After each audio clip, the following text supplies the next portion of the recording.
পাখি কেনার পরে অনেকেরই সবচাইতে বেশি আগ্রহ তৈরি হয় যে আমার পাখি কখন ডিম পাড়বে, কখন আমার পাখি নেস্টিং ম্যাটেরিয়ালস তোলা শুরু করবে, কখন সে বাসা গঠন করা শুরু করবে। এই সমস্ত বিষয়গুলো আগ্রহের একেবারে তুঙ্গে থাকে। কাজেই আজকে আমরা লাভবার্ড পাখির যে ডিম পাড়ার লক্ষণগুলো কি, ডিম পাড়ার আগে তার যে লক্ষণগুলো প্রকাশ পায় সেই বিষয়গুলো নিয়ে আমরা আলোচনা করার চেষ্টা করব। আশা করি পুরো ভিডিও জুড়ে আপনারা থাকার চেষ্টা করবেন। আর যে সমস্ত বন্ধুরা এখনও আমার এই চ্যানেলটিকে সাবস্ক্রাইব করেননি, আশা করি এই ভিডিও দেখার পরে সেই সমস্ত বন্ধুরা চ্যানেলটিকে সাবস্ক্রাইব করবেন। তবে দেরি না করে চলুন শুরু করা যাক। প্রথমত, লাভবার্ড পাখি ডিম পাড়ার যে উপযুক্ত বয়স সেটা হচ্ছে ন্যূনতম 8 মাস বয়সে। 8 মাস বয়সে সে অ্যাডাল্ট হয় এবং তার মধ্যে ডিম পাড়ার প্রবণতা বা তাদের একে অপরের সাথে মিটিং করার প্রবণতা কিন্তু তৈরি হয়। অনেক সময় আপনি দেখবেন যে লাভবার্ড পাখি তারা একে অপরকে খুব বেশি খুনসুটিতে মত্ত, তারা একজন আরেকজনকে গা পরিষ্কার করে দিচ্ছে, গা ছিঁড়িয়ে দিচ্ছে এবং প্রয়োজন অপ্রয়োজনে তারা একজন আরেকজনের মুখে দিয়ে তারা মিটিং বা যেটাকে আমরা ক্রসের পূর্ব মুহূর্ত বলি সেটা করার চেষ্টা করতেছে। তো এটা হচ্ছে তাদের 1 নাম্বার পূর্ব শর্ত এবং প্রথম কারণ। দ্বিতীয় কারণটা হচ্ছে যে লাভবার্ড পাখি যখন ডিম দেওয়া শুরু করবে বা শুরু করার পূর্ব মুহূর্ত, তখন সে কিন্তু তার যে নেস্টিং ম্যাটেরিয়ালস আপনি দিচ্ছেন, বিশেষ করে হাঁড়ি কিংবা যে বক্স, হাঁড়ি দিলে হাঁড়ির মধ্যে সে কিন্তু বারবার ঢুকে সেই জায়গাটা তার পছন্দ হচ্ছে কিনা সেটা কিন্তু সে দেখার চেষ্টা করবে।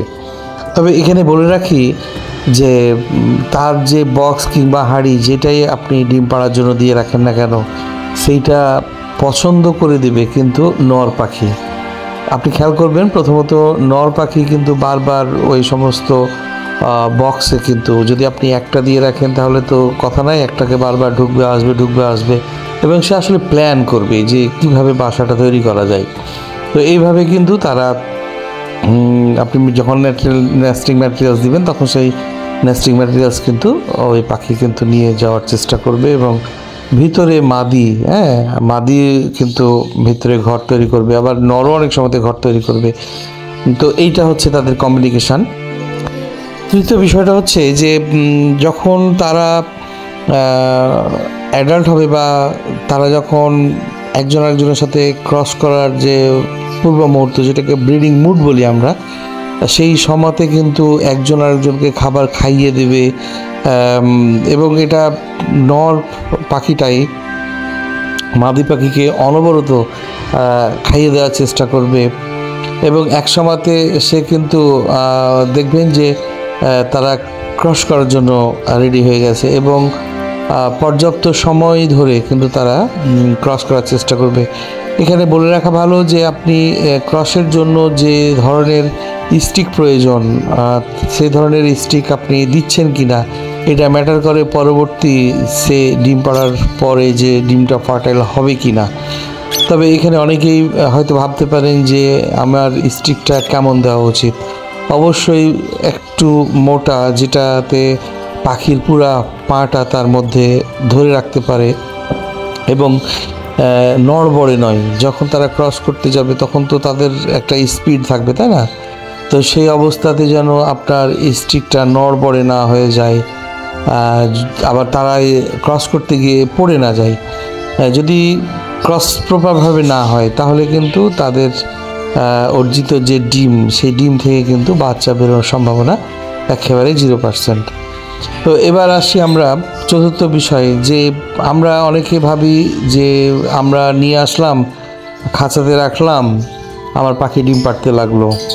তো এর মধ্যে অন্যতম প্রচুর পরিমাণে যে কারণটা আপনাকে মেনে চলতে হবে সেটা হচ্ছে তাকে প্রচুর পরিমাণে ক্যালসিয়ামের যোগান দিতে হবে। লাভবার্ড পাখি, বাজরিগার, যে পাখি বলে না কেন, ডিম পাড়ার পূর্বে তারা কিন্তু তাদের শরীরের প্রচুর পরিমাণে ক্যালসিয়াম অবজার্ভ করে। এই জন্য অনেকেই ক্যাটেল ফিশ বন, মিনারেল ব্লক এই সমস্ত জিনিসগুলা রাখার চেষ্টা করে। খাঁচাতে আপনি যদি এই সমস্ত জিনিসগুলা রাখেন, যখন তারা ডিম পাড়তে উদ্যত হবে তখন দেখবেন যে ওই সমস্ত জিনিসগুলো বেশি পরিমাণে খাচ্ছে, এবং ওগুলা খাওয়ার ক্ষেত্রে আপনি বুঝতে পারবেন যে আপনার মানে লাভবার্ড পাখি ডিম পাড়ার একেবারে মুডে রয়েছে এবং অতি শীঘ্রই ডিম পাড়বে। আর অনেকে ভাবেন যে মানে ক্যালসিয়ামের যে সোর্স সেগুলো আমি কি তাকে খাওয়াতে পারি। এর মধ্যে অন্যতম খাবার দাবারের মধ্যে অন্যতম সোর্সই হচ্ছে ছোলা। মানে আপনি ভিজা ছোলা যদি সকাল সকাল আপনি প্রোভাইড করেন তাহলে অনেক বেশি ভালো। মানে সকাল সকাল যদি ভেজা গম তাকে প্রোভাইড করেন তাহলে অনেক বেশি ভালো। তো এই জিনিসগুলো কিন্তু তাদেরকে আপনি দিতে পারেন। আর ক্যালসিয়ামের যে সোর্স যদি আপনি সাপ্লিমেন্টের হিসাব দিয়ে আপনি ভাবেন তাহলে অবশ্যই ভিটামিন D3 আপনাকে দিতেই হবে, কারণ D3-তে শরীরের যে ক্যালসিয়ামের যে প্রডিউসের যে ক্ষমতা সেটা কিন্তু তৈরি করবে। এরপরেও কিছু ওষুধপত্র আছে যেগুলা সেলেনিয়াম বা ভিটামিন E জাতীয়, এগুলো ওষুধ কিন্তু কন্টিনিউ আপনাকে খাওয়াতে হতে পারে, বিশেষ করে ডিম পাড়ার আগা মুহূর্তে। এই তো হচ্ছে চতুর্থ বিষয়। আর সর্বশেষ পঞ্চম বিষয়টা হচ্ছে যে আপনি আপনার পাখি যখন খাঁচা সেট আপ করে ফেলবেন, তারা যখন ডিম পাড়ার পূর্ব মুহূর্ত বা পরের মুহূর্ত যাই থাকুক না কেন, সেই অবস্থাতে আপনি বারবার আপনি খাঁচাতে উকি দিবেন না। খাঁচাকে একটা নির্জন জায়গাতে রাখার চেষ্টা করবেন যেখানে ছোট বাচ্চা, পোকামাকড় বা আদার্স কেউ যেন তাকে অনবরত বিরক্ত না করে। ধরুন যদি আপনার লাভবার্ড ক্রস করছে আর আপনার কোনো বাচ্চা কিংবা আপনি হঠাৎ করে চলে যান, তাহলে তাদের ক্রসে ব্যাঘাত ঘটবে, এতে করে আপনারই লস। ডিমটা যেটা পারবে সেটা তো আনফার্টাইলই হবে, তাই না? এবং আপনি যদি বারবার আপনার পাখি ডিম পাড়ছে কি না সেটা যদি বারবার দেখার চেষ্টা করেন, ঢক খোলার চেষ্টা করেন, হাঁড়িতে উকিঝুঁকি দেন, তাহলে কিন্তু সে ভিতরে যে বসে থাকবে সে দ্রুত বাড়ার চেষ্টা করবে আপনাকে দেখে, এবং হয়তো ডিম পাড়ার মুহূর্তেই আপনি হয়তো গেছেন, বাড়াতে গিয়ে ডিমটা পাড়তে গিয়ে সেই ডিমটা বাইরে ফেলে দিল, এতে করে আপনার লস হওয়ার সম্ভাবনা রয়েছে।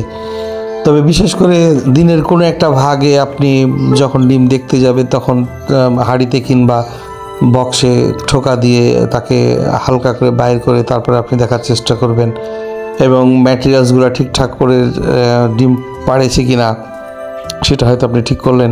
আর সবচেয়ে গুরুত্বপূর্ণ বিষয় হচ্ছে যে আপনি যে ডিমটা পারলো কি না, সেই ডিমটা যদি পেড়েও থাকে তাহলে ডিমটা বারবার হাতে নিতেছেন এবং রাখছেন, এতে করে হাতের যে জীবাণু, এই জীবাণু ডিমের মধ্য দিয়ে ভিতরে প্রবেশ করবে এবং আপনার ডিমটা আনফার্টাইল আলটিমেটলি হয়ে যাবে। তো এই তো ছিল কারণ। সব মিলিয়ে আশা করি এই সমস্ত তথ্য আপনাদেরকে অনেক বেশি প্রভাবিত করবে। আর অবশ্যই এখন থেকে এই ভিডিও আপনাদের কাছে মানে অনেক বেশি গ্রহণযোগ্যতা পাবে এবং কন্টিনিউ আমি ভিডিও দেওয়ার চেষ্টা করব। ধন্যবাদ।